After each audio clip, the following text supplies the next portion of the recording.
านผู้ฟังกำลังให้เกียรติรับฟังสถานีวิทยุเจียงใหม่มหานคร FM 107.25 เมกะเฮิรตซ์อันดับต่อจากนี้ไปเจิญอู้จ๋ากำเมืองกับดีเจคำเพชรเจ้า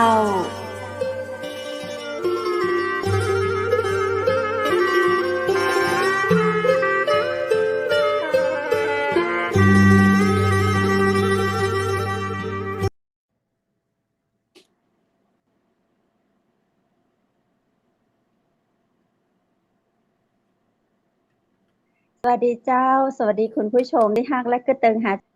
จัดนักนะเจ้าวันนี้ปิกมาพบกันกับรายการอู้จากกำเมืองตังเจียงใหม่มหานครแพร่ภาพออกอากาศจากอาคารวังสิงห์คำอำเภอเมืองจังหวัดเชียงใหม่เจ้า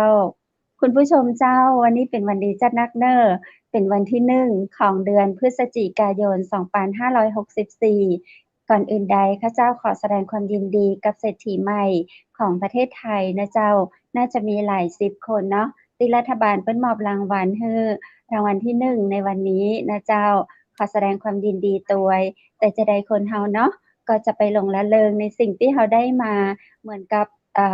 โชคชะตาเปิ้นช่วยฮือเนาะจะอันก็สิ่งที่เฮาได้มาก็อย่าลืมแบ่งปันให้กับคนอื่นๆด้วยเพราะว่าในขณะนี้ประเทศไทยเฮาเจ้ามีคนที่ต้องการความช่วยเหลือนักไปทางใดก็ช่วยกันช่วยพ้อ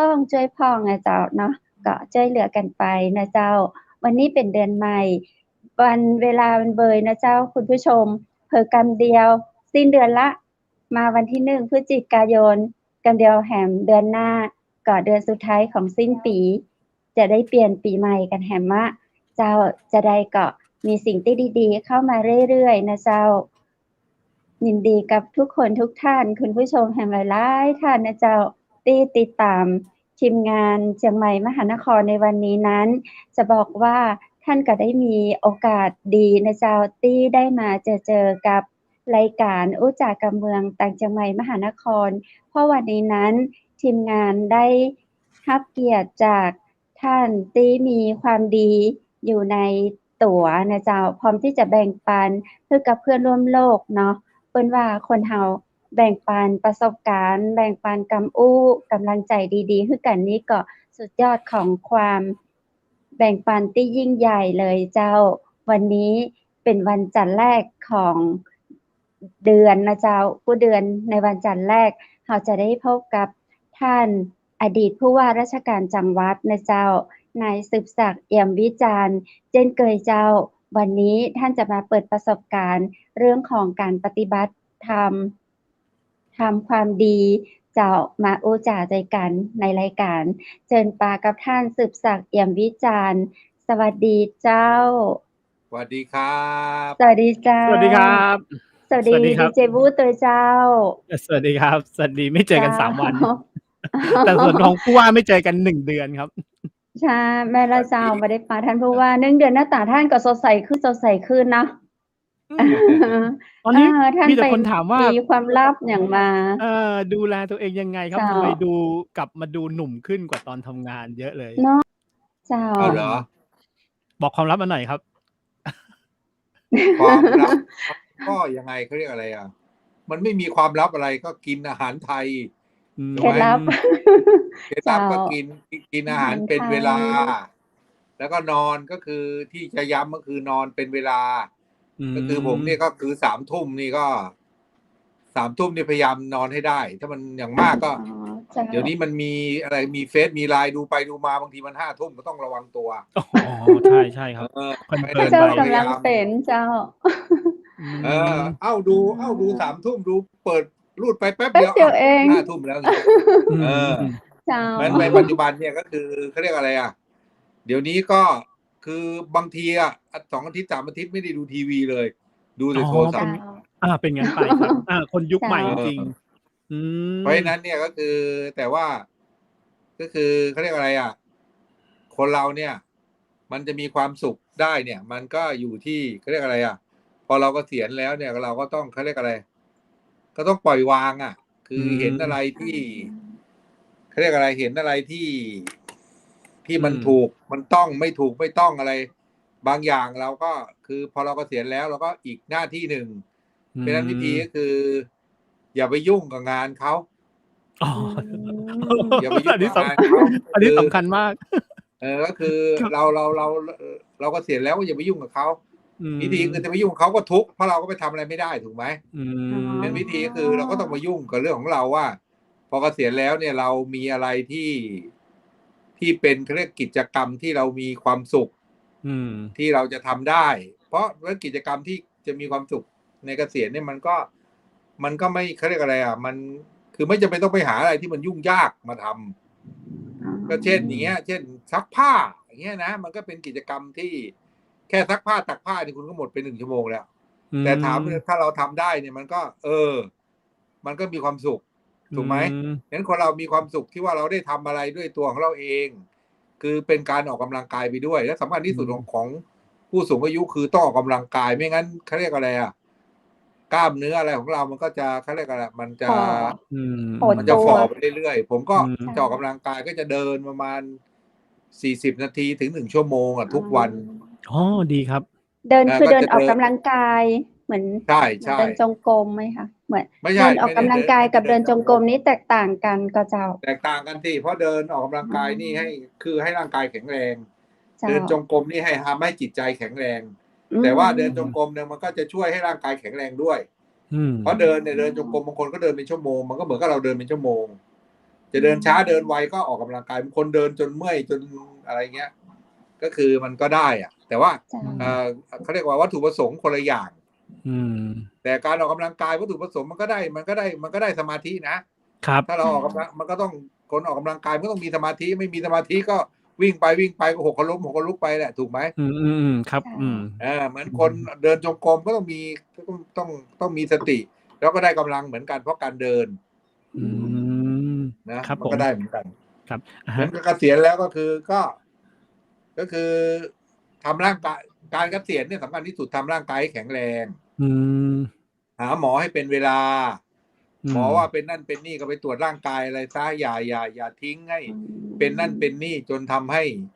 ตัวเองเดือดร้อนคือเป็นอะไรก็ต้องหมอให้ไปพบ3 เดือนก็ไป6 เดือนก็ไปให้ตรวจนั่นก็ตรวจอะไรเงี้ยอย่าปล่อยไปแล้วดูแล้วถ้าอะไรไม่ดีเช่นน้ำหนักเยอะเนี่ยก็ต้องพยายามลดก็ต้องดูแลตัวเองเพราะถ้าเราไม่ดูแลตัวเองก็จะเป็นภาระกับลูกหลานอันนี้ก็ไม่มีปัญหาอะไรคือเกษียณเราก็ต้องดูแลเรื่องทั้งกายและใจของเราเนี่ยให้มันเขาเรียกอะไรให้มันอยู่ได้ว่างั้นเถอะครับนะแต่ถามเรื่องงานหน่อยครับเห็นท่านก็ยังมีงานอะไรเล็กๆที่แบบไปดูแลอะไรอย่างนี้อยู่ตอนนี้ณปัจจุบันนี้มีงานอะไรบ้างครับผมที่แบบดูแลหลังเกษียณเนี่ยครับก็คือหลังเกษียณเนี่ยก็คือทางอะไรสสสก็เชิญไปเป็นกรรมการบริหารแผนที่3ก็คือเรื่องของชุมชนท้องถิ่นเข้มแข็งครับแล้วก็ให้ผมก็คือในฐานะที่ผมรับรายการเนี่ยเคยรับรายการอยู่ภาคเหนือนี่ประมาณ 5-6 จังหวัดตั้งแต่นครสวรรค์กำแพงเพชรตากแม่ฮ่องสอนอะไรเชียงรายเพชรบูรณ์นี่ก็เป็นเหนือของสสสอันนี้เขาก็เลยให้ไปเขาเรียกอะไรเป็นกรรมการดูแลเรื่องที่คล้ายๆว่าช่วยเหลือสสสก็คือเป็นที่ปรึกษาสในเรื่องของการพัฒนาให้ชุมชนท้องถิ่นเข้มแข็งแล้วก็ให้เป็นประธานกำกับทิศทางของภาคเหนือประมาณ17 จังหวัดตั้งแต่อุทัยอะไรแบบนี้ก็คือแต่ตอนนี้ก็มีประชุมมีอะไรแต่ว่าตอนนี้งานของสสก็เหมือนว่าตอนนี้ก็ไม่ใช่งานของสสอย่างเดียวงานของทุกส่วนราชการก็ยังคล้ายๆว่าเดินไปไม่เต็มสูบครับเพราะว่าติดโควิดเราจะลงพื้นที่ไปพูดไปคุยอะไรก็ไม่ได้แต่ว่าช่วงนี้ก็ดีขึ้นเพราะวันนี้ผมมาอยู่กรุงเทพนี่วันที่1 พฤศจิกายนวันนี้เริ่มรถติดแล้วใช่ก็แสดงว่าเริ่มปล่อย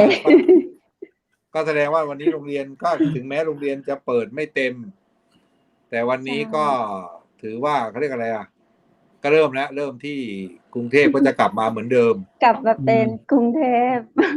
ก็เป็นกรุงเทพก็คือรถติดเหมือนเดิมรถติดเหมือนเดิมใช่ครับใช่ครับครับ ฮะมีคำถามฝากมาเหมือนกันครับ บอกว่าเนี่ยตอนนี้เราเข้าเรื่องเลยดีกว่าเขาบอกว่าการนั่งสมาธิอะครับ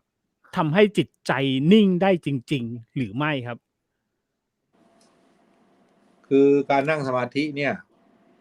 คือการทำให้จิตนิ่งจริง ๆ ได้หรือไม่เนี่ย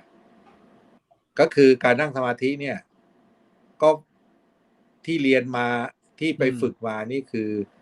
ฝึกให้เขาเรียกว่า การนั่งสมาธิเนี่ย มีสองอย่าง อือฮึ ก็คือการนั่งสมาธิเพื่อให้จิตสงบ คือจิตสงบก็คือ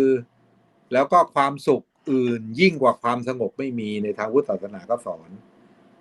คือจิตสงบเนี่ยเพราะฉะนั้นการนั่งสมาธิเนี่ย มันทำให้จิตเราสงบ แล้วเราก็ จริงๆแล้วคำว่านิ่งเนี่ย จิตมันก็ไม่นิ่งหรอก แต่ถ้าเราสามารถทำให้มันค่อยๆนิ่งไปได้ให้มันสงบได้ก็เรียกเข้าฌานผมเองก็ไม่ถึงขนาดเคยเข้าฌานอะไรนะแต่ว่าพอจิตเราสงบเนี่ยเราก็จะมีความสุข ก็เหมือนกับว่าคือความสุขของคนเนี่ยก็คือ เหมือนกับว่าเราเขาเรียกอะไรอ่ะ เราอยากจะได้อะไรสักอย่างหนึ่งแล้วเราได้มา ครับ แล้วเราก็มีความสุขเหมือนเราอยากได้รถเก๋งเงี้ยพอเราได้มานี่ก็มันก็เหมือนว่าเราก็มีความสุขที่ได้รถเก๋งแต่จิตเนี่ย แต่การได้รถเก๋งมัน คือพอได้แล้วเนี่ย มันเดี๋ยวมันก็หายอยากมันก็อยากได้อันอื่นอีกครับ อะไรใหม่ๆมามือถือใหม่มาอะไรใหม่มาแต่จิตสงบเนี่ยมันทำให้เรารู้ว่าอะไรมันทำให้เรารู้ว่าเขาเรียกอะไรเพราะจิตสงบพอจิตสงบเนี่ยมันก็จะทำให้เราได้เรียนรู้ธรรมชาติของจิตว่าการที่เราไปอยากนั่นแหละเป็นการที่ทำให้เราเขาเรียกอะไรเมื่ออยากเมื่อไหร่เมื่อนั้นเราก็มีความทุกข์เพราะเราจะต้องทำในสิ่งที่เราอยากได้ให้สำเร็จถูกไหมใช่ครับอันนี้ท่านที่ท่านผู้ว่ามานะผมยกตัวอย่างอันนี้ครับถ้าสมมติว่าที่บ้านหลายๆคนเคยดูทีวีช้อปปิ้งนะครับผมอันนี้ในแง่ของการตลาดเลยนะเขาบอกว่าประมาณพูดไปประมาณ10 นาทีแรกเนี่ยจะตัดสินใจแล้วโอ้โหสมมุตินะครับมีของอันนึงที่ขายในทีวีช้อปปิ้ง10 นาทีแรกเขาจะบอกเลยตอนนี้ลดราคาเท่านี้นะโทรมาตอนนี้ลดราคาเท่านี้เนี่ยครับผม10 นาทีแรกถ้าอยู่นี่ตัดสินใจซื้อเลยนะแต่ถ้าเลยไปแล้วเนี่ยถ้าแบบได้ฝึกจิตมาแล้วปุ๊บเนี่ย10 นาทีแรกเรายังไม่เอาของที่เรายังไม่เอาที่บ้านมีแล้วไม่จำเป็นที่ต้องมีใหม่อย่างเงี้ยครับแต่ถ้าเกิดเลยไปปุ๊บเนี่ยจะเริ่มแล้วไม่เอาก็ได้อย่างเงี้ยแต่ถ้า10 นาทีแรกปุ๊บถ้าโทรมาตอนนี้จาก 5,000 บาทลดเหลือ 2,000 บาทนะครับอะไรเงี้ยอันนี้แหละอันนี้น่าจะเกี่ยวด้วยการฝึกจิตฝึกจิตไม่ดีนี่ซื้อเลยตัดสินใจทันทีใช่กิเลสที่ตอนนี้ออนไลน์หนักมากคือสมาธิเนี่ยทำให้จิตเราเนี่ยเขาเรียกอะไร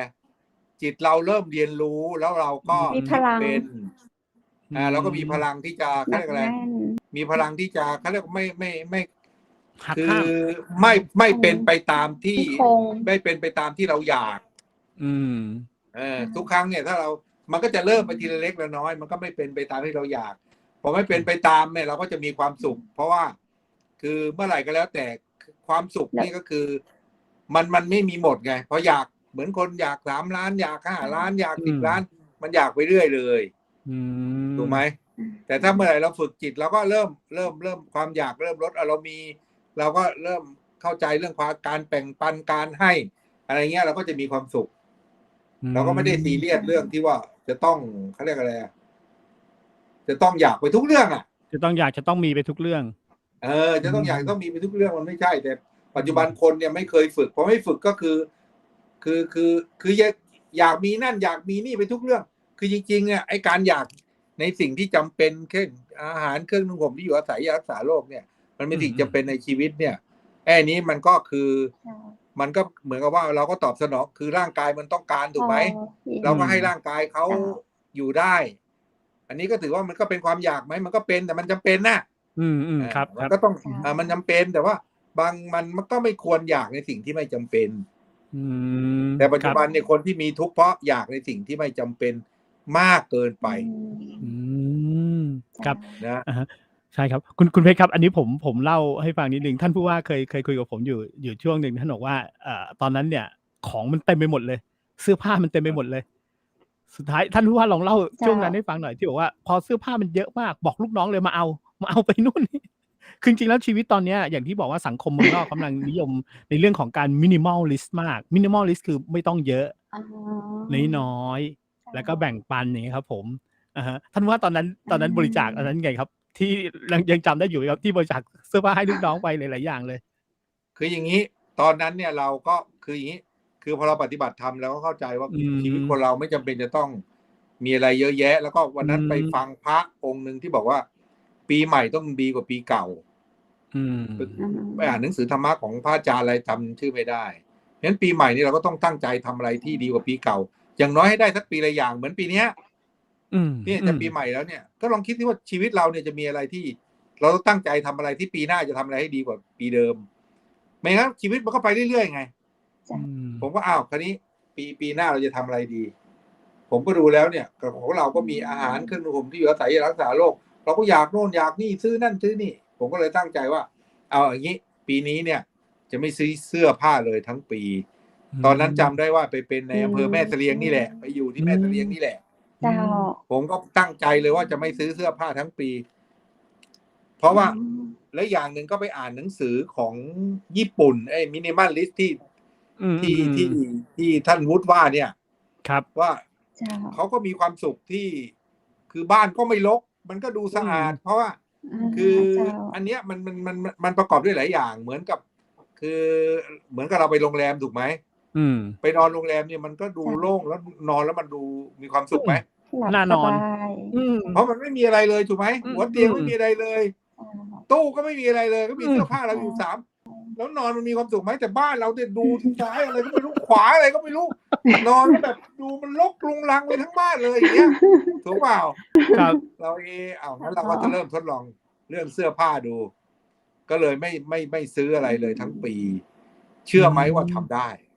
แล้วปีนั้นจำได้ว่าไปอยู่แม่เสลียงเนี่ย ซื้อไปรู้สึก2 ครั้ง ปีหนึ่งเลยนะ ตั้งใจตั้งแต่วันที่1 มกราถึง31 ธันวาไปซื้อไป2 ครั้งก็คือซื้อเสื้อไตนี่แหละ เพราะว่ารู้สึกต้องไปใช้ในงานอะไรของจังหวัดเนี่ย ก็เลยต้องซื้อไปเสื้อไตไปตัวหนึ่งแล้วที่เหลือเขาก็มีมาให้ที่จริงวันนั้นไม่ต้องซื้อก็ได้แต่ว่า พอถึงเวลางานจริงๆเขาก็เอามาให้อะไรเงี้ยนะแล้วก็ซื้อมากรุงเทพแล้วก็ลืมถุงเท้าซื้อถุงเท้าไปแล้วมันเท่าไหร่5 คู่100อะไรเงี้ยซื้อไป5 คู่ แค่นั้นเอง แล้วซื้อแค่นั้นเองทั้งปี แล้วก็ผมเองก็เลยไปคุยกับลูกก็เลยเอาเรื่องนี้ไปเล่าให้ลูกน้องทุกคนฟังว่าจริงๆแล้วชีวิตคนเราเนี่ยเสื้อผ้าคุณที่มีอยู่ในปัจจุบันไม่ว่าจะเป็นเสื้อกางเกงรองเท้าอะไรก็แล้วแต่เนี่ย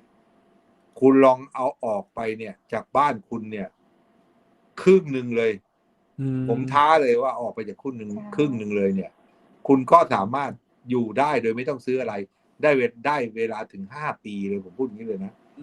อันนี้ก็ลองไปดู เพราะว่าในปัจจุบันเนี่ยก็หลายคนก็พอผมพูดเนี่ยหลายคนก็บอกมีไหมเชื่อไหมว่าหลายคนบอกว่าซื้อเสื้อผ้ามา6 เดือนยังไม่เคยแกะคือเห็นแล้วมันสวย เป็นปีก็มี มีแน่นอน 6 เดือนยังไม่เคยแกะใช้นั่นก็แสดงว่าคุณเนี่ยแสดงว่าเขาเรียกว่าคุณเนี่ยเป็นไปตามคือเริ่มคือมันก็เริ่มเป็นไปตามความอยากถ้าเราเริ่มเรื่องนี้มันก็ไปเริ่มเรื่องนั้นมันก็ไปเริ่มเรื่องนู้นมันก็เริ่มไปทุกเรื่องเพราะฉะนั้นสิ่งทุกอย่างเนี่ยเหมือนกับว่าที่เราเคยดูเหมือนกับว่าที่ฝรั่งเขาพูดว่าจะความสำเร็จเนี่ยเริ่มที่ว่าคุณตื่นมาคุณเก็บที่นอนหรือเปล่าอ๋อใช่ถูกไหมที่เคยอ่านกันถ้าแค่ตื่นมาคุณยังเก็บที่นอนปอกหมอนพับผ้าห่มไม่ได้ชีวิตคุณไม่ประสบความสำเร็จแล้วเขาชี้เลยเพราะแค่ที่นอนคุณน่ะคุณนอนทุกวันน่ะคุณยังไม่ทำให้สะอาดได้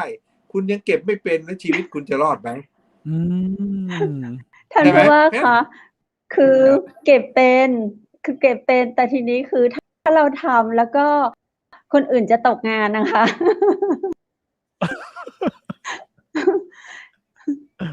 ท่านผู้ว่าได้ยินหนูไหม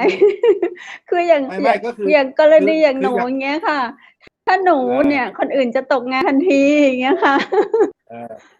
อันนี้ก็แล้วแต่ว่าคือมันอาจจะไม่ใช่เรื่องนี้อย่างเดียวมันมีหลายๆเรื่องที่เราจะต้องเข้าใจว่า จะต้องเริ่มด้วยตัวเอง ครับ ถูกไหมไม่ใช่ซื้อของมาเขาเรียกอะไรอ่ะคืออย่างนี้ผมเองก็เล่าให้ฟังว่า มีเพื่อนคนหนึ่งอยู่บ้านกัน2 สามีภรรยาอยู่ด้วยกัน2 คน ผมก็เคยไปเยี่ยมที่บ้านเขาซื้อของมาในตู้เย็นน่ะไม่พอใส่อ่ะอยู่2 คนเนี่ยนะอยู่2 คนก็ต้องเอาของไปที่ของหวานของคาวอะไรไว้หลังตู้เย็นบ้างไว้บนโต๊ะอะไรมดขึ้นอะไรแบบโอ้แล้วมันก็ยังไงมันคือถ้าเราเริ่มอะไรตรงนี้ไม่ได้อ่ะครับคือไม่จัดระเบียบในสิ่งเล็กๆน้อยๆอย่างเงี้ยไม่ได้เนี่ยเช่นตื่นนอนเราต้องตื่น6 โมงแค่นี้เราทำไม่ได้นอนพลิกไปพลิกมาไปตื่น7 โมงเงี้ยมันก็ไม่ได้แหละนั้นชีวิตนี่มันก็คือเรื่องเล็กๆน้อยๆนี่ถ้าเราทำให้มันเป็นนิสัยมันก็จะสามารถแก้ปัญหาเรื่องใหญ่ๆมันเป็นนิสัยของเราทุกวันครับถูกไหมเพราะนั้นเนี่ยก็คือเหมือนว่าอะไรก็คืออันนี้ก็ขึ้นอยู่กับการฝึกจิตด้วยนะครับเพราะนั้นต้องฝึกการฝึกจิตก็ต้องฝึกนี่การฝึกที่ดีที่สุดก็คือฝึกสมาธิถ้าเราฝึกสมาธิเนี่ยเราก็เราฝึกสมาธิจิตเราก็จะเข้าใจเราก็จะไม่ไปอยากไม่ไปอะไรแต่วันนี้คนเราเนี่ยก็คือทุกคนเนี่ยไม่รู้ว่า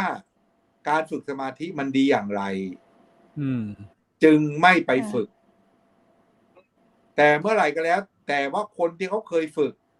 เขาฝึกแล้วเขารู้ว่าชีวิตประจำวันเขาเปลี่ยนครับวิธีคิดเขาเปลี่ยนทุกอย่างก็เปลี่ยนแต่เปลี่ยนไปในทางที่เขาก็จิตเขามีความสดชื่นเขาก็ปฏิบัติต่อไปแต่หลายคนเนี่ยไม่เคยปฏิบัติก็ไม่รู้ว่าจิตไม่เข้าใจว่าจิตสดชื่นเป็นยังไงรู้แต่ว่าอาบน้ำแล้วสดชื่นเป็นยังไงรู้ไหมครับรู้ว่าอาบน้ำสดชื่นอ๋ออาบน้ำแล้วอาบสระหัวแล้วสดชื่นเขารู้แค่นั้นว่าเป็นแค่นั้นครับแต่เวลาจิตที่มันผ่องใสมันสดชื่นมันมองอะไรก็ออกมันไม่อยากอะไรเงี้ยมันมีความสุขอ่ะพอจิตมันมีความสุขมันก็อยู่ในโลกอย่างมีความสุขเพราะฉะนั้นคนที่ไม่เคยฝึกสมาธิก็จะไม่รู้ว่าเพราะฉะนั้นความสุขที่เกิดจากความอยากก็เป็นความสุขแบบหยาบแต่ความสุขที่เกิดจากใจที่มองอะไรออกมองอะไรเป็นแล้วก็ความสุขที่เกิดจากความไม่อยากก็คือความสุขที่เอาง่ายๆคือถ้าเพียงง่ายๆคือความสุขที่เราอยากได้นั่นอย่างนี้ความสุขจากการเอานั่นเอานี่มาเข้าตัวเนี่ยมันก็เป็นความสุขอย่างหนึ่งแต่ความสุขที่เกิดจากการให้เนี่ยนี่ที่เปรียบเทียบอย่างนี้คนละอย่างเช่นเราได้เห็นเราได้ไปทำบุญถวายของพระเราไปบ้านคนจนหรือบ้านเด็กกำพร้าเอาอาหารไม่กินทั้งที่เราหิวแต่เรามีความสุขถูกไหมเราอิ่มเลยอันนี้หลายคนก็เคยเป็นนี่คือความสุขทางใจเนี่ยมันมีความสุขมากกว่าความสุขทางความสุขจากการให้มันจะมีความสุขมากกว่าความสุขที่เกิดจากการรับเนี่ยไม่รู้กี่เท่าแต่ความสุขนอกจากการให้แล้วความสุขที่เกิดจากสมาธิมันมากกว่าความสุขที่เกิดจากการให้ไม่รู้กี่ล้านกี่หมื่นเท่าใช่ไหมอันนี้คือความสุขแต่ว่าคนเขาไม่เคยฝึกก็ไม่รู้ครับไอ้คนรู้เขาก็ฝึกไปเรื่อยๆครับไอ้คนไม่รู้ก็คือไม่เคยเข้าไปในเส้นทางของธรรมะพอไม่เคยเข้ามาเขาก็ไม่รู้ก็ช่วยไม่ได้บางทีเราชวนก็ไม่ไปครับพอเราชวนก็โอ้10 วันเหรอไม่ไหว3 วันยังไม่ได้เลย3 วันยังไม่ได้เลยไม่มีเวลาเราบอกไม่เป็นไรถ้าอย่างนั้นก็อยู่กับความทุกข์ไปแล้วกันเราก็ไม่ว่าอะไรเพราะบางเรื่องเราก็ก็คือบางเรื่องเราก็ไปบอกไม่ได้เพราะเราก็เองคืออันนี้ผมไม่ได้ว่าอะไรใครนะเพราะเราเองก็เคยเป็นคนแบบนั้นมาแล้วเราเองเป็นคนแบบนั้นเพราะว่าแฟนก็บอกให้ไปแล้วก็ไม่ไปใครให้ไปแล้วก็ไม่ไปแล้วบอกไปนั่งหลับตากูไม่ไปแล้วเสียเวลาทำไมกินตอนนั้นท่านบอกอย่างนั้นเลยจริงๆเหรอครับเพื่อนเคยมาตอนเป็นอำเภอตอนผมก็เมาคิดเหมือนหนูเลยเมื่อก่อนอยากเล่าบรรยากาศตอนนั้นเมามากเลย เมามากแล้วเพื่อนก็บอกเฮ้ยต้องไปนั่งสมาธิบอกว่ากูเนี่ยเป็นในอำเภอสมัยนั้นนะแค่ลืมตาทำงานเนี่ยกูยังทำงานให้หลวงไม่ทันเลยถ้ามึงมาให้กูไปนั่งหลับตาพอดีเขาไล่กูออกมึงมาทางไปทางคือตอนนั้นเราไม่รู้ไงว่าไอ้สมาธิมันคืออะไรรู้แต่ว่ามันไปนั่งหลับตาครับใช่ค่ะไปนั่งทำไมหลับตาก็ลืมตาไม่ดีกว่าลืมตาก็ยังได้งานน่ะลูกไปหลับตาทำหอกอะไรอ่ะใช่ไหมดีเจน้ำเพชรใช่ไหมใช่ครับแล้วดีเจจริงค่ะจริงแล้วดีเจน้ำเพชรไปเข้า10 วันแล้วมันเป็นประโยชน์ไหมถามหน่อยประโยชน์มากเลยคือเหมือนที่ท่านพูดอะค่ะคือไป2 วันแรกนะคะ บอกตัวเองด่าตัวเองอะค่ะมาทำไมเนี่ยทำไมเราไม่ทำงานได้เงินตั้งเยอะแต่ละวันอะไรอย่างเงี้ยค่ะนี่เราสูญเสียเงินนะแล้วเรามานั่งทำอะไรเนี่ยเราเป็นบ้าหรือเปล่ามันนั่งนิ่งๆเฉยๆเนี่ยเราเป็นบ้าหรือเปล่าอะไรอย่างเงี้ยค่ะใช่คิดค่ะตอนนั้นแต่พอมันผ่านไปถึงวันที่5 6 7 8 9คือมันเหมือนเราอิ่มทิพย์ค่ะอิ่มทิพย์ที่ท่านบอกคือเป็นความสุขอธิบายบอกใครไม่ได้อะเรามีความสุขได้ด้วยตัวเราเองค่ะมีความสุขแบบเนาะท่านเราอธิบายใครไม่ได้อ่ะคือเราไม่ต้องการใครเลยในโลกนี้เ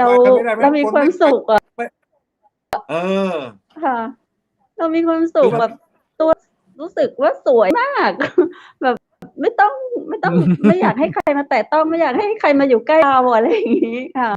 มันเป็นความอิ่มทิพย์ค่ะมันเป็นบุญทิพย์พูดไม่ถูกอ่ะพูดไม่ถูกคุณวุฒิต้องไปแต่ท่านอ่ะเข้าใจในสิ่งที่หนูพูดดูแต่คุณวุฒิอ่ะคุณวุฒิไปแล้วคุณวุฒิจะรู้ค่ะมันอธิบายไม่ได้อ่ะคุณวุฒิมันบอกไม่ถูกคือมันตอนนี้นะครับถ้าเปรียบเทียบผมเนี่ยผมคงอารมณ์คล้ายๆท่านตอนนั้นน่ะขนาดลืมตายังทำงานไม่ทันเลยแล้วจะให้ไปหลับตา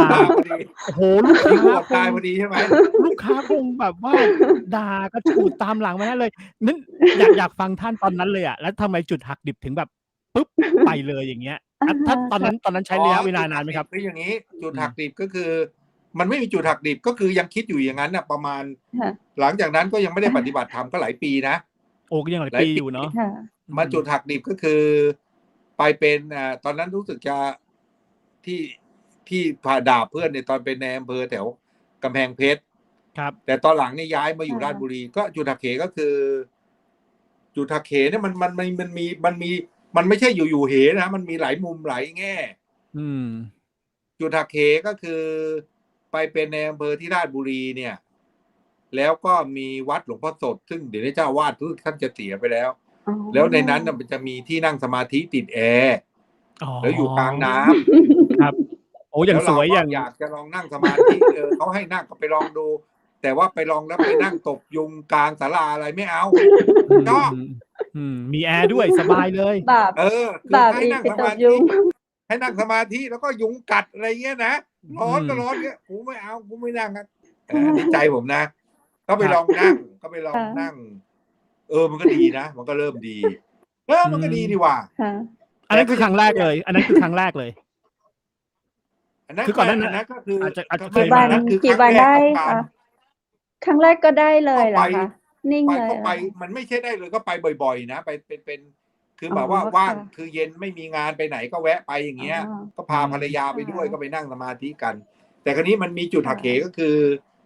รู้สึกว่าตอนอยู่กำแพงเพชรก่อนที่มาราชบุรีเนี่ยรู้สึกว่าจะสมัยนั้นเนี่ยเขาจะให้ไปประเทศอินเดียครับคือเป็นสมัยก่อนเนี่ยเขาฮิตที่ว่าอะไรอบจพาพระไปอินเดียแล้วตอนนั้นเป็นเขาให้ใช่ไหมอบจทั่วประเทศจะพาพระไปอินเดียใช่ค่ะใช่เขาจะมีโครงการใช่ไหมช่วงนั้นแล้วช่วงนั้นเนี่ยรู้สึกว่าเขาจะให้ในอำเภอไปด้วยก็คือไปดูแลพระว่างั้นเถอะ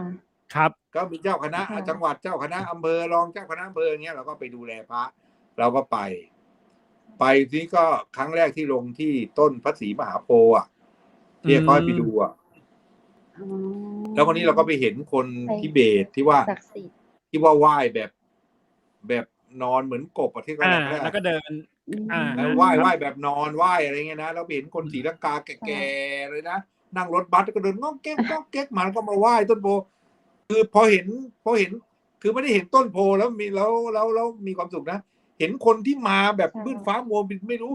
มาจากเวียดนามมาจากลาวอะไรคือเดินกันตรงนั้นน้ำตาไหลเลย อื อ๋อ ม อ๋อ น้ำตาไหลแต่ไม่ได้ไหลด้วยว่าเรามีธรรมะนะไหลด้วยความตื้นตันว่าคนเขามีความศรัทธาอะไรเงี้ยคือ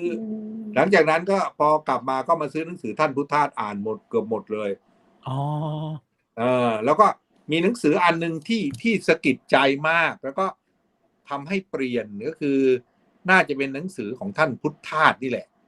แล้วก็เล่มเล็กๆแต่ตอนนี้ผมสั่งให้คนหามาแล้วก็ยังหาไม่เจอก็คือถ้าใครเจอนะใครฟังในช่วยหาหนังสือเล่มนั้นให้ผมเล่มนั้นเปลี่ยนชีวิตผมเลยคือมันเป็นหนังสือเล่มเล็กๆแต่ว่าหนังสือชื่ออะไรไม่รู้แต่ว่าข้างหลังเนี่ยปกหลังมันจะเป็นรูปมันจะเป็นคล้ายๆว่าเป็นรูปสาม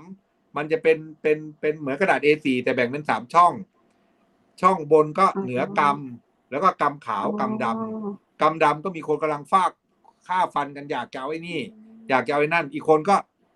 ใส่บาตรเพื่อจะได้ไปสวรรค์แล้วอีกอันก็เหนือกรรมก็คือมีความสุขอยู่คือไม่เอาทั้งบาปทั้งบุญเพิ่งเข้าใจธรรมะพุทธเจ้าว่าพุทธเจ้านี่ไม่ใช่ไปทำบุญไม่ใช่ไปสวรรค์อย่างเดียวคือคุณต้องเหนือกรรมเพราะคุณเนี่ยไหว้พระคือใส่บาตรอยากไปสวรรค์มันก็ยังทุกข์อยู่ดีครับตรงนั้นมันเก็ตเลยแล้วก็จะนี่ธรรมะพุทธเจ้าเป็นแบบนี้ก็อ่านหนังสือแล้วก็พอเสร็จแล้วรู้สึกตอนนั้นประหลัดผมเ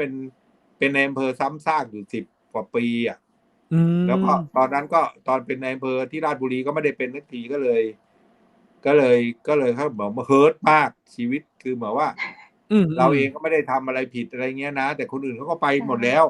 ยังเหลือเราเป็นในอำเภออยู่อะไรเงี้ยก็เลยตัดสินใจไม่อยากแล้วตอนตัดสินใจไปปฏิบัติธรรมเนี่ยไม่ได้ตัดสินใจไปปฏิบัติธรรมนะตัดสินใจไม่อยากคุยกับคนเพราะคนไม่ยุติธรรมคนไม่ดีก็คือความน้อยเนื้อต่ำใจชีวิตครับคือคนที่ไม่เคยปฏิบัติธรรมจะรู้ว่าตัวเองดีไอ้นั่นก็ไม่ดีนี่ที่เขาตั้งไอ้นี่ก็ไม่ดีกูดีกว่าคือตอนนั้นเพื่อนเราถูกหมดเลยคนอื่นนะผิดเพื่อนในรุ่นเนี่ยเพื่อนในรุ่นไปหมายถึงว่าได้รับการแต่งตั้งไปหลายๆคนแล้วไปหมดแล้วไปเป็นประหลัดจังหวัดไปเป็นอะไรหมดแล้วเราไม่ได้ไปก็เลยเฮิร์ตก็เลยไม่อยากคุยกับใครแล้วมนุษย์นี่มันไม่มีความยุติธรรมโลกนี้ไม่ยุติธรรมอะไรก็ไม่ยุติธรรมคือตัวเองดีด่าหมดทุกกระทรวงกระเทิงอะไรเจ้านายด่าหมดครับก็คือคนไม่มีธรรมะมันก็รู้ตัวเองดีไงคนอื่นเลวหมดใช่ไหมคนไม่มีธรรมะมันไม่รู้จักธรรมะเพราะตัวเองดีสิคนอื่นไอ้ที่เขาตั้งนี่ก็เลวนี่ก็เลวกูดีคนเดียวไปตั้งทำไมไปตั้งทำไมนั่นมันไม่ดีอันนี้ก็ไม่ดีกูดีกว่าไปตั้งไม่ตั้งไปตั้งนั่นมันดีตรงไหนนี่ก็คือคนไม่มีธรรมะเนี่ยตัวเองดีหมดตัวเองดีหมดก็พอเราก็พอไปทีแรกก็ไม่ได้นะเพราะว่าที่ปฏิบัติเนี่ยคือทีแรกไม่ได้ไปปฏิบัติธรรมยังไม่อยากคุยกับคนแล้วที่นี่เขาบอกว่าห้ามพูด10 วันไม่ให้ใช้โทรศัพท์10 วันเข้าสเปคแล้วก็ห้องใครห้องมันห้องน้ำในตัวตรงเลยไปเลยครบเลยเพราะเราก็ไม่ชอบไอ้ที่ไปนั่งสมาธิอะไรยุงกัดในศาลาอะไรเงี้ยไม่เอาเพราะเดี๋ยวนี้วัดเดี๋ยวนี้เขาพัฒนาหมดแล้วนะวัดผมไปดูในเฟซในอะไรเดี๋ยวนี้วัดก็ห้องสะอาดอะไรแล้วคือสมัยก่อนไปเดี๋ยวนี้ก็พัฒนาขึ้นเยอะครับเดี๋ยวสมัยก่อนไม่ค่อยมีชื่อวัดอะไรนะคะท่านที่ผมไปนี่ก็คือของไม่ได้ไปวัดผมไปของอาจารย์โกเอนก้านี่แหละแต่ไปที่ธรรมกาญจนาที่จังหวัดกาญจนบุรีเจ้าก็ไปครั้งแรกเลยครั้งแรกกลับมานี่ก็คือเป็นไงครับกลับมาปุ๊บเปลี่ยนความคิดหรือว่ายังไงบ้างครับเปลี่ยนแปลงตัวเองยังไงบ้างอยากรู้เลยเนี่ยคือไปเนี่ยก็คือบอกได้เลยว่าไปครั้งแรกน่าจะเหมือนคุณน้ำเพชรก็คือไปครั้งแรกไอ้กูมาปาทำไมถนนทุรายใช่ค่ะถนนทุรายที่ถึงบ้านโอ้ยมากูไม่น่ามาเลยอะไรเนี่ยนะนั่งในสามโอ้ยมันแล้วกูมาทำไมเนี่ยทั้งที่ก็มีงานอยู่งานก็มี ใช่ ไปที่ ค่ะ อื่นก็ได้มาทำไมมานั่งเฉยๆอะไรปวดคือปวด ปวด ไปทั้งตัว ใช่ คนไม่เคยอยู่เฉยๆอ่ะนั่งเฉยๆคิดดู ใช่ค่ะ นั่งเฉยๆอ่ะครั้งละชั่ว คิด โม ถึ ง ง เว้ โท น ร ชั่วโมง ศัพ เว้ ท์ น คิดถึงบ้าน โทร คิด ศัพท์ ถึ ก็ ง พูดกับ นู่ ใคร น ก็ไม่ คิด ได้ ถึง คนที่มาด้วยกันก็ไม่ให้พูดกัน ครับ ใช่ คือเหมือนตัว ม จะ อง ระ หน้า เบิด ยัง อะเหมือน ไม่ให้มอง ใช่ค่ะ ใช่ หน้าก็ไม่ให้ม วัน อ ที่ งกัน ใช่ วันที่ 3 หนูคือทุรนทุรายมากอะค่ะ วันที่ 3 คือแบบ เอายังไงดี เอายังไงดี เอายังไงดีวะอะไร ค่ะ เราก็ อ้าว ก็ทนไปพอวันที่ 4 วันที่ 5 โอ้ ค่ะ คือเหมือนกับคนเราเนี่ย ใช่ค่ะ คือคนเราเนี่ยเหมื เบา อนกับว่า สบายขึ้น ค่ะ ทั้งชีวิตไม่เคยดูตัว ค่ะ เองเลย ค่ะ ใช่ ๆ ค่ะ ดูแต่ ค่ะ ใจเราก็ดูแต่คนอื่น ขนาด ใช่ แต่ง ค่ ตัว ะ ยังให้ดูดี ถูกไหม ใช่ ให้ตัวเอง ค ดู รับ ดี ถูกไหม ให้คนอื่น ค่ะ ดูว่าเราดี อา นี่ ใช่ คือ ค่ะ ชีวิตคนน่ะ มันทั้งนี้ ครั ทั้ บ งชีวิต ค่ะ ทำตรงนี้เพื่อให้คนอื่นดูว่าเราเป็นคนดี ใช่ แต่งตัวเพื่อให้คน ค่ะ อื่นดูว่าเราเนี่ยแต่งตัวเท่ ใช่ อืม ทั้ง ค่ะ ชีวิตทำงี้มาตลอดเลย โอ้ ค่ะ พอได้ธรรมะ ค่ะ โอ้ มันไม่ โอ๊ย เราผิดทั้งชีวิตเลยนี่ ไม่ ห อ ว่าย ากได้อะไรเล อื ย ม เพราะในชีวิตก็คือแบบว่า คือเดิมเนี่ อะ ย ไร เวลา นะ เราพูด ค อะ วาม ไรเนี่ ส ย วย ความดี มันอยู่ตรงนี้ต่างหาก อะไรอย่างเงี้ย เอ เนาะ อ เข มั้ าน อยู่ ใจ ตรง แล้วเราไม่ ที่ อยาก ใจ ได้ เรา อะไร เนี่ เลย ยค่ะ เอ ไอ้ อ รถคันนั้นเราก็ไม่ได้เห็นอยากได้เลย ไอ้เสื้อ อื ชุดนั้น ม เราก็ไม่อยากได้แล้ว อะไรอย่างเงี้ย ค่ะ เพราะฉะนั้นพอคนเราเนี่ย พอเราฝึกปฏิบัติไป นี่แค่ 10 วันนะ ครับ ค่ะ ใช่ มันก็เหมือนมาลงล็อก มันเปลี่ยนปรึ๊บ ค่ะ อื มันเปลี่ยนเลย มัน ม เปลี่ยนวิธีคิด ใช่ ค่ะ อืม คือเปลี่ยนวิธีคิดเนี่ยง่าย ๆ คือคนพอเปลี่ยนวิธีคิดเนี่ย เหมือน ค่ะ ผมมาพูดวันเนี้ย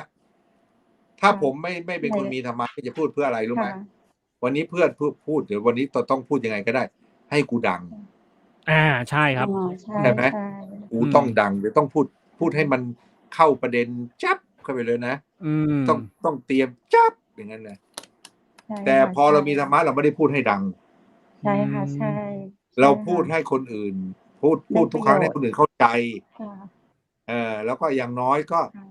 อย่างน้อยนี่ผมที่มาพูดนี่ก็พูดตรงๆแล้วผมว่า อย่างน้อยที่ผมพูดทุกวันเนี่ย ที่วูดฟาร์มมา อย่างน้อยเนี่ย แค่ผมได้มาพูดครั้งหนึ่งเนี่ย มีคนสนใจ ค่ะ ธรรมะ แล้วเข้าไปปฏิบัติธรรม ใช สั่ กค ค รั้ ่ะ งละ 1 คน นี่เป็นบุญมหา ค่ะ ศาลแล้ว เพราะ อื ทำให้ ใช่ ค ค่ะ นชีวิตเขาเปลี่ยน ใช่ ใช่ หนูก็อนุ แค่ โมท นั้น นา เอ สาง ธุ คื ด้ อ วย นี่คือวิธีคิด ค่ะ ของคนธรรมะกับไม่มีธรรมะไม่เหมือนกันแล้ว ครับ พอไม่มีธรรมะ ใช เนี่ ่ ย ไอ้วุฒิ ค่ะ เมื่อไหร่มึงจะให้กูขึ้นไปแบบ อา คนดูสัก 10,000 สัก 100,000 หมอะไร ื่น คน อา เมื่ เดี๋ อ ยว ไหร่ ใช่ ชีวะ อื อะไร ม เงี้ยนะ กู ค่ะ จะได้ อื ดัง ม อะไรเงี้ยนะ ค่ะ แต่นี่ อื ไม่ ม ใช่แล้ว คือวันเนี้ยจะมีคนฟัง 5 ค่ ค ะ น 3 คน หรือ 10 คน หรือ 20 คน แล้วก็ แต่ขอให้คนมีแค่ 1 คนฟังแล้ว รู้ว่าควรที่จะต้องไปฝึกสมาธิ เพื่อ อื สร้าง ม ปัญญาของเรา อย่างน้อยเราเกิดมา ค่ะ ชาติหนึ่ง ควรจะมีปัญญาสำหรับชีวิต เพราะชีวิตเนี่ยมันเกิดแล้วตาย เกิดแล้วตายมาไม่รู้กี่ภพกี่ชาติ อื แล้วเรา อ ก็ ฮึ จะ แล้วเราก็จะต้องตาย แล้วก็ต้องมาเกิดอีก ครับ แล้วเรามีวิธี ค่ะ ยังไหม อย่าง อื น้อย ม เนี่ย เราต้องแน่ใจว่า ถ้าเราจะไปเกิดใหม่เนี่ย เราจะเป็นอะไรได้ อื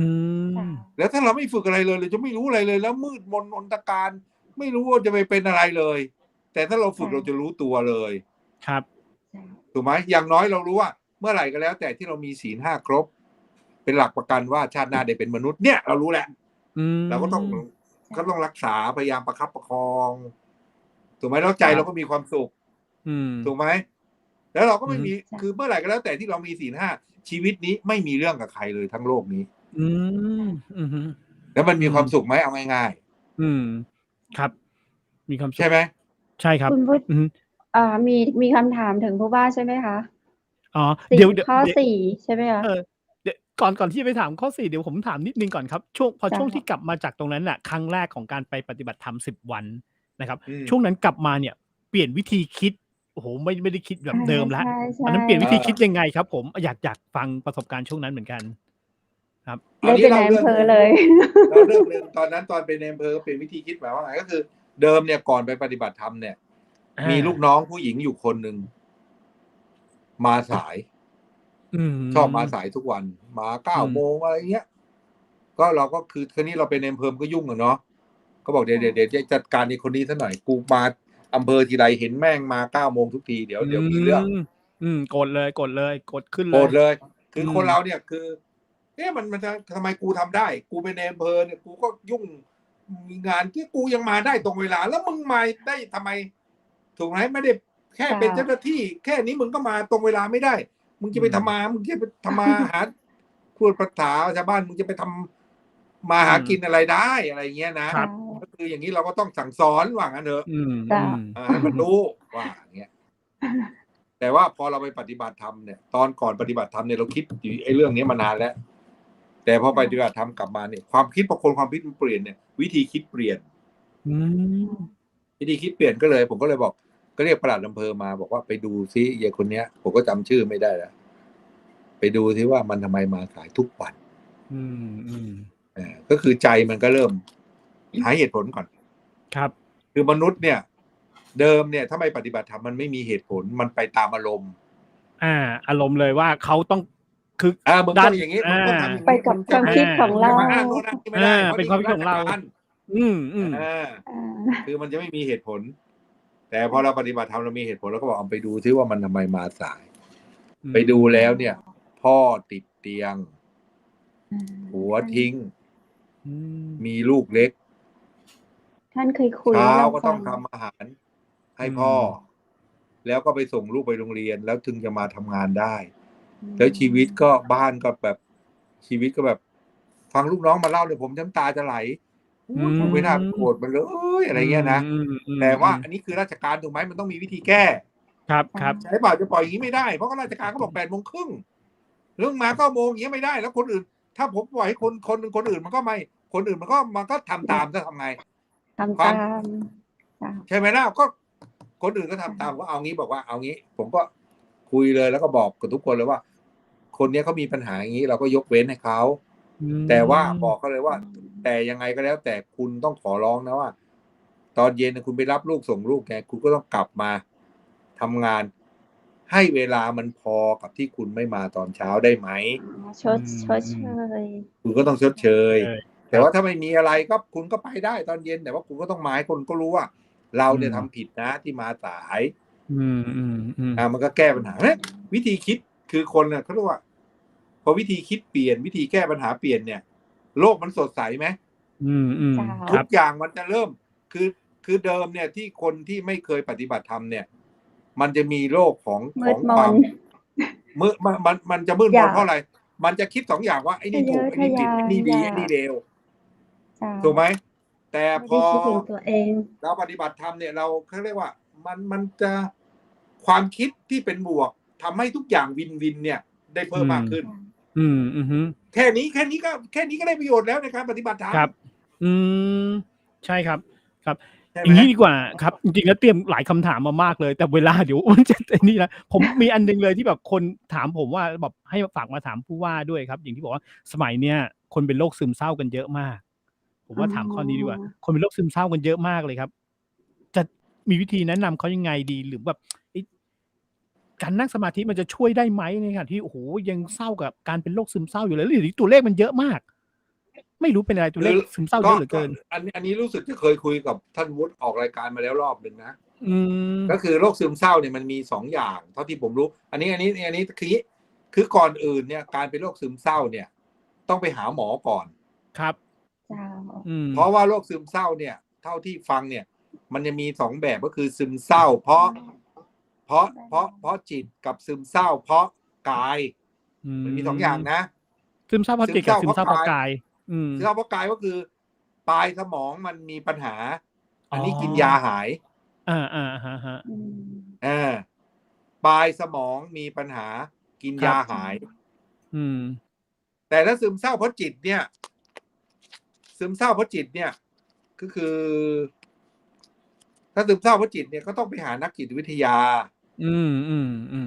นะเพราะจิตวิทยาจะต้องแก้แต่คุณเป็นโรคซึมเศร้าแล้วจะมานั่งสมาธิเนี่ยผมคิดว่าคุณก็ต้อง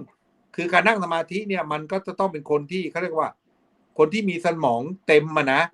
อยู่อันนี้ผมไม่แน่ใจนะต้องไปถามคุณก็ต้องไปแก้ปัญหาจิตคุณให้พอฟื้นมาก่อนครับแล้วคุณไปนั่งสมาธิไม่งั้นคุณก็นั่งคือการนั่งสมาธิเนี่ยมันไม่ใช่ไปนั่งหลับตาไง มันต้องไปนั่งต้องดูอันนี้คือต้องฟังพระออกอ่ะแต่คนที่โรคซึมเศร้าเนี่ย คือเท่าที่เหมือนเขาไม่ฟังใครนะเขาจะคิดอยู่ตลอดเวลาก็ต้องฝึกมาจนกว่าจะฟังคนเป็นทำตามเป็นให้ได้ซะก่อนถูกไหมคราวนี้ปัญหาก็คือโรคซึมเศร้าที่เกิดจากการที่เขาไม่ได้เข้าโรคซึมเศร้าที่เกิดจากสมองนี่ปลายสมองเนี่ยคุณก็เอายากินหายไปแต่โรคซึมเศร้าเพราะสังคมเนี่ยทุกคนก็ต้องคอยดูพ่อแม่ตัวเองพี่น้องก็ต้องคอยดูพี่น้องตัวเองให้เขาอยู่ในสังคมถูกไหมเมื่อไหร่ก็แล้วแต่ที่เขาเริ่มซึมเศร้าหรือเริ่มอะไรเนี่ยเราก็ต้องสังเกตเพราะเราอยู่คือเราอยู่ในสังคมด้วยกันน่ะมันน่าจะสังเกตได้นะก็เหมือนก็คืออย่างนี้แต่วิธีแก้เนี่ยก็คืออันนี้ตัวอย่างของครอบครัวผมเลยครับพ่อตาเมื่อสักประมาณสัก 7-8 ปีที่แล้วเนี่ยแม่ยายเนี่ยเสียพ่อตากับแม่ยายเนี่ยเขาไปไหนไม่เคยแยกกันแล้วเกษียณเขาก็อยู่ด้วยกันครับแล้วพอแม่ยายเสียเนี่ยท่านคือเรียกว่าอะไรอ่ะไปไม่เป็นเลยนะเหมือนกับว่าเหมือนจะตายตามอ่ะพูดตรงๆยังทำใจไม่ได้ทำใจไม่ได้เลยผมก็เลยบอกว่าต้องพาพ่อไปปฏิบัติธรรมผมก็พาไปที่ธรรมศรีมันตะแต่เวลาไปเนี่ยคือผมก็ไม่ได้ให้พ่อตาไปคนเดียวผมก็รู้สึกว่าคราวนั้นนะให้แฟนไปด้วยครับแล้วก็ให้น้องไปด้วยหรือไงให้น้องสาวไปด้วยติ๊กอะไรเนี่ยรู้สึกเนี่ยน้องคนเล็กก็ไปด้วยก็ไปหมดเลยแล้วก็ตอนนั้นรู้สึกพ่อเนี่ยอายุ80น่าจะ81เนี่ยอายุเยอะเขาก็บอกว่าต้องมีธรรมะบริกรคอยช่วยต่างหากสักคนหนึ่งนะเราก็หาลูกน้องที่เคยปฏิบัติธรรมแล้วไปเป็นพี่เลี้ยงออกมาก็เลยเขาก็เลยหายจากซึมเศร้าไปแล้วแต่ว่า3 วันแรก4 วันแรกก็เหมือนกับคุณน้ำเพชรเลยเขาก็มาเล่าตอนหลังว่า3-4 วันแรกเนี่ยเขาด่าคือเหมือนว่านั่งด่าลูกสาวว่าเอาพ่อมาทำอะไรพ่อแก่แล้วเอาพ่อมาทรมานทำไมอะไรเงี้ยนะ3-4 วันแรกก็อย่างนี้เลยแต่เขาก็มาเล่าตอนที่ออกมาแล้วแล้วตอน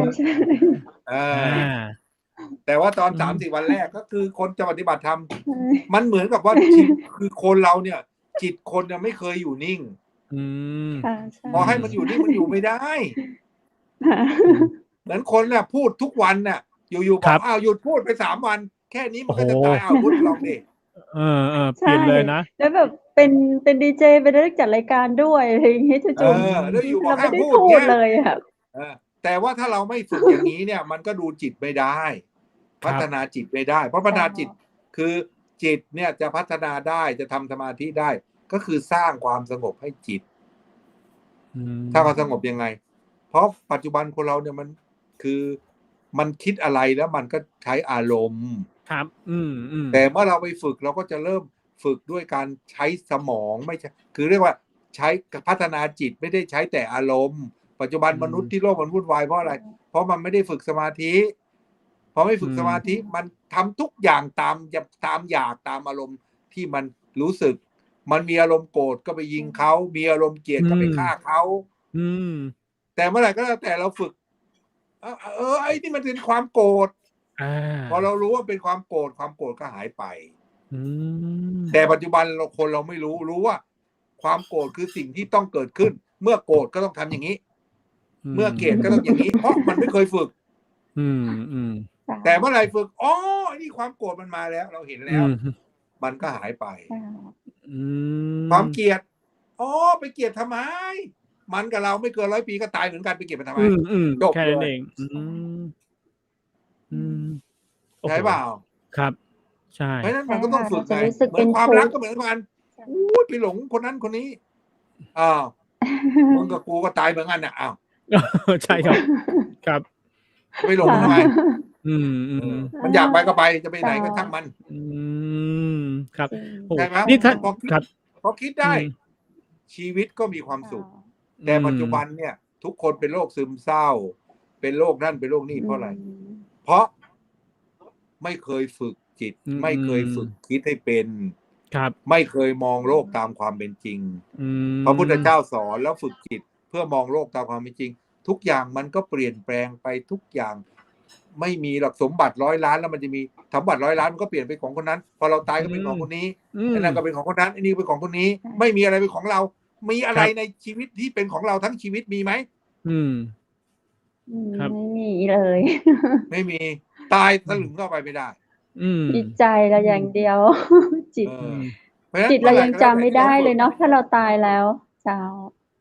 ชาติที่แล้ววุฒิเป็นอะไร โอ้โห จำไม่ได้เลย จำไม่ได้แน่นอน แล้วชาติหน้าจะเป็นอะไร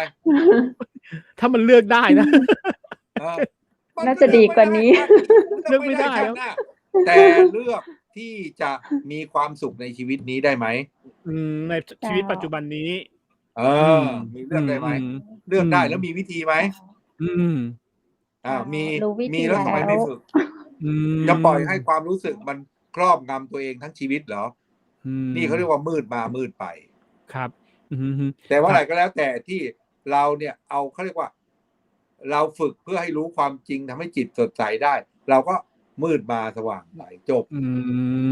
ครับ ครับ เนี่ยครับ ตอนนั้นเคยไปคุยกับท่านครับ คุณเพชรครับ ท่านก็เคยบอกว่าจริงๆแล้วเนี่ยไอ้รถเนี่ยที่มันใหม่ๆยี่ห้อใหม่ๆอะไรอย่างเงี้ยเราไม่จำเป็นหรอกที่ต้องไปได้มันไปครอบครองมันอย่างเงี้ยโอ้ตอนนั้นฟังท่านปุ๊บเนี่ยผมก็คิดเลยนะเฮ้ยสมัยก่อนเนาะแหมทำงานใหม่ๆนะรถใหม่ๆยี่ห้อใหม่ๆนะมันต้องเป็นของเรามันต้องแต่ตอนนั้นฟังท่านได้ไปคุยกับท่านที่แม่ฮ่องสอนนี่แหละท่านก็บอกเลยเนี่ยไม่จำเป็นเลยที่ต้องเป็นรถใหม่อย่างเงี้ยแล้วทีนี้ท่านก็ยกตัวอย่างให้ฟังเนี่ยไม่จำเป็นที่ต้องซื้อรถในตำแหน่งก็มีอยู่แล้วอย่างเงี้ยครับเนี่ยตอนนั้นฟังท่านแล้วก็เลยโอ้โหกลับมาคิดได้หลายเรื่องเลยครับ ใช่ครับนี่แหละครับนี่คือการนี่คือเรียนแบบท่านในการฝึกครับท่านบอกว่าอยากให้มีคนแบบฟังแล้วก็นำไปปฏิบัติแค่1 คนนี่คือท่านตั้งไว้1 คนเนาะแต่ที่แน่ๆตอนนี้ก็คือแบบหน้าจอเนี่ยอยู่กับท่าน2 คนเนี่ยได้แล้ว เดี๋ยวคุณวุฒิก็จะเริ่มไปปฏิบัติแล้วฟังคุณวุฒิแล้วคือคุณวุฒิก็เริ่มที่จะปฏิบัติแล้วนะเพราะว่าฟังเอาคำท่านมาอะไรอย่างนี้เยอะค่ะท่านผู้ว่าคะมีคนติดตามท่านเยอะแล้วก็ถึงท่านเยอะด้วยเนาะคุณวุฒิที่เป็นแขกรับเชิญในรายการเราเนาะคุณวุฒิพอจำได้บ้างไหมคะว่ามีใครอย่างท่านอะไรนะนายกเทศบาลแม่เสลียงเนาะท่านมนตรีบำรุงกิจค่ะก็บอกให้เราว่าให้บอกว่าฝากความคิดถึงท่านและลึกถึงท่านเสมอแล้วก็ใครอีกนะคุณวุฒิคุณนกกองโรงเรียนห้องสอนศึกษาบอกว่าเคยร่วมงานกับท่านอยู่ช่วยเหลือเด็กช่วยเหลืออะไรเรื่องบัตรประชาชนอะไรใช่ไหมคะการศึกษาเด็กอะไรอย่างนี้ค่ะแล้วก็ช่วยนักเรียนนี่ค่ะใช่ค่ะครูนกเพื่อนเตือนเพื่อนค่ะก็วันนั้นมาออกรายการเราเนาะก็พูดถึงท่านแล้วก็มีใครอีกท่านผู้ว่านฤมลเนาะท่านผู้ว่านฤมลค่ะแล้วก็ไม่รายการนี้ควรเอาเรื่องนั้นมาออกด้วยนะก็คือควรเชิญเรื่องคนที่เขาทำเรื่องชาติมาเผยแพร่ว่าวิธีการทำยังไงควรนะนี่ครับจริงๆแล้วเราอยากท่านนายอำเภอแม่เสลียงเหมือนว่าคืออย่างนี้วิธีก็คือปัญหาตอนนี้ก็คือเช่นเหมือนเราเปิดรายการวิทยุเราเนี่ยเพื่อแก้ปัญหาคนไร้สัญชาติเช่นเอาคนไร้สัญชาติที่ว่าแก้ปัญหาได้แล้วเนี่ยเขาทำยังไงอะไรเงี้ยมาคุยเป็นเคสเพราะว่าตอนนี้เคสเนี่ยประเทศไทยเราเนี่ยมีคนไร้สัญชาติเป็นล้านนะโอ้เป็นล้านเลยเหรอไม่ถึงเป็นล้านคนนะเป็นล้านนะ2-3 ล้านนะเป็นคนที่ไม่มีสัญชาติคือก็ไม่ได้สิทธิ์อะไรตามแบบอย่างเราประชาชนเราเนี่ยคนที่ไม่มีสัญชาติเนี่ยอันนี้ขออนุญาตไม่ได้ว่าครับคือคนที่มีสัญชาติเนี่ยมีคนพูดว่าชีวิตเขายิ่งกว่าหมาโอ้จริงเพราะอะไรรู้ไหมเพราะหมาเนี่ยเดินทางไปทั่วประเทศไทยได้แต่คนไม่มีสัญชาติเนี่ยเดินทางไปไหนไม่ได้นะต้องมีใบอนุญาตถ้าเขาไม่ออกใบอนุญาตไปไม่ได้โดนจับนะติดคุกด้วยมุมไหนก็มุมนั้นเนี่ยคือนี่คือแล้วการแก้ปัญหาเรื่องคนไร้สัญชาติเป็นเรื่องสำคัญมากของคนแม่ฮ่องสอนคนเชียงใหม่คนเชียงรายคนกาญจนบุรีคนตากคนริมชายขอบเนี่ยมีปัญหานี้ทั้งนั้นถ้าเราทำรายการเนี่ยสักรายการหนึ่งเนี่ยแก้ปัญหาเรื่องนี้แล้วเอาคนที่รู้เรื่องพวกมูลนิธิต่างๆ เช่นคุณอะไรนะที่เขาอยู่แม่เสลียงอ่ะคุณอะไรแม่เสลียงอ่ะคุณน้ำเพชรคุณสันติพงษ์มูลฟองคุณเตือนใจดีเทพอะไรพวกเนี้ยเนี่ยเขาก็ติดตามเราอยู่ค่ะคุณเขาสันติพ มาคุย งษ์ค่ะ แล้วคุยเรื่องสัญชาติจะทำยังไงคุณอะไรมานะงามเนตรอะไรเขาอยู่กรุงเทพเขาทำเรื่องสัญชาติเนี่ยเอาแต่ละเคสมาคุยกันวันนี้เคสนี้ใครที่มีเกี่ยวกับเคสนี้ก็มาฟังมันจะเป็นประโยชน์นะ ประโยชน์กับเขา คือประโยชน์ตรงนี้ไม่จำเป็นต้องคือรายการนี้ไม่จำเป็นต้องมีคนฟังเป็นหมื่นเป็นแสนเป็นล้าน ครับ แต่มีคนฟังแล้วได้ประโยชน์ครั้งหนึ่งได้ประโยชน์กับคน3 คนคน5 คนคน7 คนก็ยังดีครับ นะ จริงแค่นั้นแหละพอแล้วโหจริงๆผมว่าเดือนต่อไปอาจจะชวนท่านคุยคือนอกเหนือจากเรื่องของสมาธิที่เราได้ฟังประมาณ 3-4 เดือนแล้วเนี่ยผมว่าอาจจะต้องมาฟังประสบการณ์จริงๆอยากถามเรื่องประสบการณ์ในขณะทำงานมากแต่แบบแหมก็กลัวอยู่เหมือนกันกลัวว่าเดี๋ยวจะไปอะไรอย่างงี้หรือเปล่าท่านคุยแบบแป๊บเดียวเองหมดเวลาแล้ว เพราะว่าท่านนะครับอันนี้บอกถามตรงๆบอกตรงเลยครับมีเพื่อนที่เป็นนักข่าวเนี่ยเขาอยากรู้มากประสบการณ์ช่วงนั้นท่านเนี่ยเป็นยังไงช่วงนั้นท่านคิดยังไงอะไรอย่างเงี้ยผมว่าคราวหน้าเนี่ยอาจจะต้องรบกวนถามให้เราช่วยเล่าประสบการณ์สนุกเรื่องช่วงนั้นอะไรช่วงที่มีนกคู่นกเคิร์กอะไรฟังได้เลยคือช่วงที่เป็นท่านเป็นนายอำเภอสนุกคืออย่างนี้แต่ขอร้องนะว่าคือการพูดอะไรก็แล้วแต่เราพูดแล้วก็ต้องคอยเตือนกันคือเราจะไม่พลาดพิงใครไม่พลาดพิงใครใช่ครับไม่เอ่ยถึงใครพูดถึงว่าเราทำยังไงเราฝึกใจยังไงเราแก้ปัญหายังไงอย่างเงี้ยได้ไม่มีปัญหายินดีผมว่าประสบการณ์ท่านยิ่งช่วงที่ท่านเป็นนายอำเภอเนี่ยโอ้โหรู้สึกว่าก็มีบู๊มากเงี้ยเท่าที่ผมฟังนอกรอบนะคุณกำเพชรแต่ตอนนั้นเราคุยกันเนี่ยคือผมกับพี่ชายเนี่ยจะไม่กินเหล้ากันแต่เราคุยกันในวงนมนั้นจำได้ไหมครับเราเลยคุยกันในวงไม่ได้วงเขาเรียกวงนมครับเราไปเปิดร้านนมแล้วคุยกันอย่างเงี้ยครับผมซึ่งประสบการณ์วันนั้นผมเคยบอกพี่ว่าจริงๆแล้วประสบการณ์ของพี่เนี่ยถ้าเขียนเป็นหนังสือเป็นเล่มๆเลยแต่โอเคด้วยช่วงตรงนี้เนี่ยหนังสือเนี่ยมันอาจจะยังไม่อะไรผมว่ามันเป็นออนไลน์เนี่ยเป็นหนังสือเล่มอย่างดีเลยมีการบันทึกไว้อย่างเงี้ยผมว่าเดี๋ยวคราวหน้าลองดูนะลองดูประสบการณ์ที่แบบรับรองท่านบูตั้งแต่ระนองเลยนะครับผมบอกไว้ก่อนท่านจำได้ท่านเคยเป็นปลัดใช่ไหมครับที่ระนองตอนนั้นระนองเป็นหัวหน้างานบริหารทั่วไปที่ระนองสนุกมากอยู่สำนักงานจังหวัดใช่ครับนั่นแหละครับได้โอเคเวลาหมดแล้วท่านเดี๋ยวไว้เราเจอกันอีกทีนึงเนาะ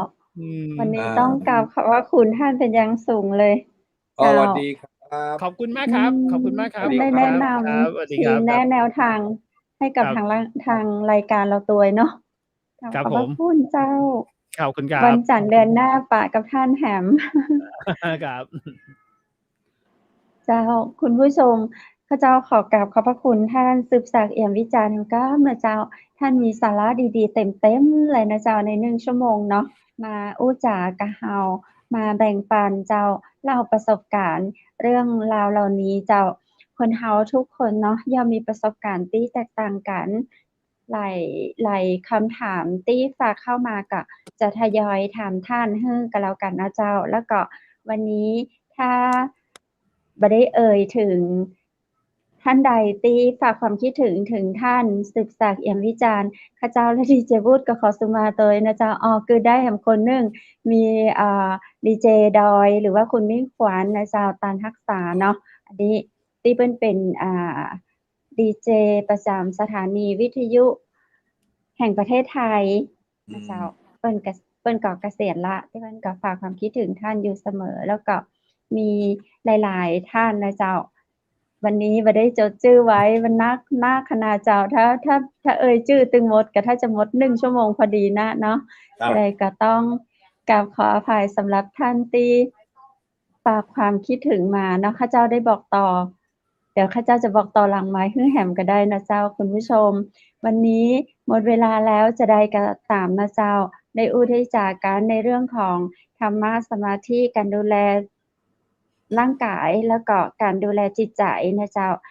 บางอย่างเราก็ยังเข้าใจผิดบางสิ่งเราอาจจะเข้าใจถูกแล้วก็ไปตามเส้นทางที่ถูกต้องให้ดียิ่งขึ้นนะเจ้าอันไหนที่เรารู้สึกว่าบ่ดีก็ตั้งใจเหมือนกันเนาะตั้งใจลดละเลิกออกภาษาละเริ่มต้นทำความดีได้กู้นาทีนะเจ้า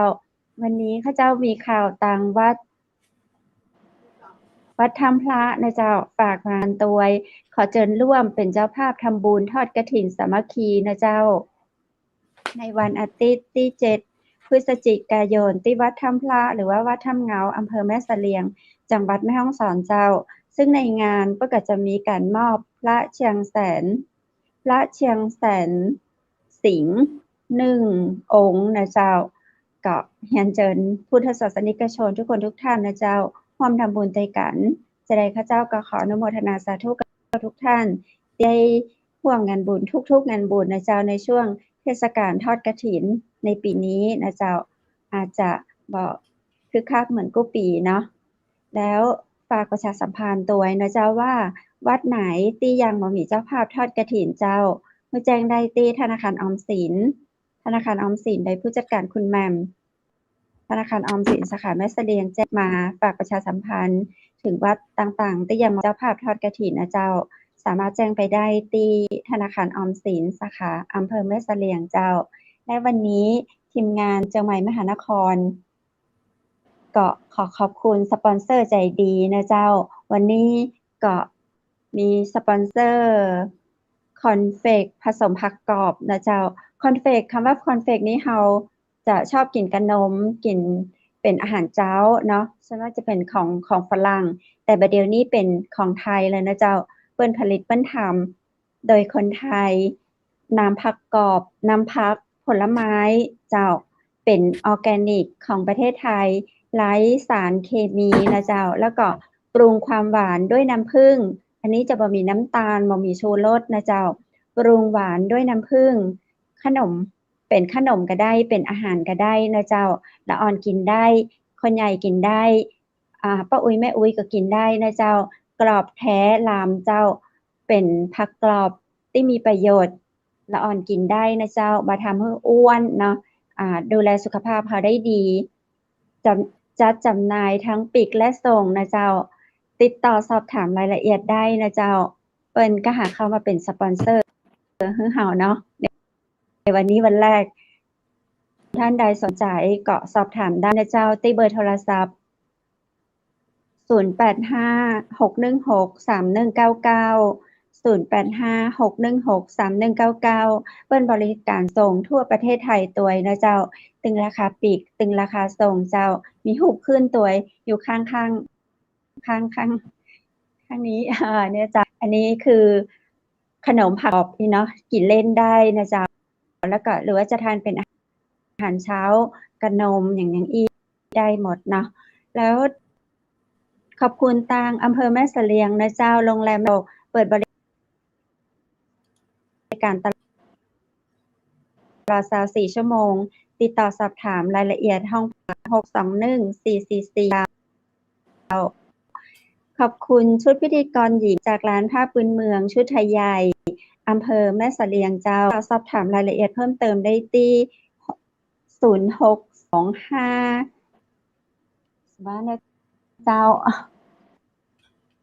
เบอร์โทรศัพท์หมายเลข0826168889เจ้าเป็นบริการทั่วประเทศไทยตัวยนะเจ้าและสุดท้ายข้าเจ้าดีเจคำเพชรดีเจวูดและทีมงานเชียงใหม่มหานครขอบพระคุณคุณผู้ชมที่ฮักทุกคนทุกท่านนะเจ้าขอให้คุณผู้ชมโชคดีและมีความสุขสำหรับคืนนี้ขอให้คุณผู้ชมทุกท่านโชคดีนอนหลับฝันดีราตรีสวัสดิ์เจ้าสวัสดีครับ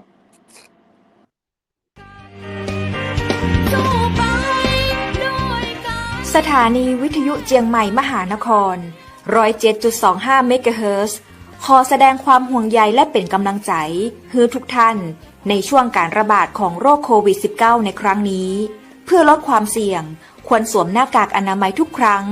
ล้างมือเป็นประจำขอให้อยู่ที่บ้านให้นักที่สุดด้วยความปรารถนาดีจากหมู่เฮาเจ้าเจียงใหม่มหานครสนับสนุนโดยกาแฟโกแม็กคอฟฟี่และโรงแรมแม่เสรียงเวียงงามโทร 053-621-444 และ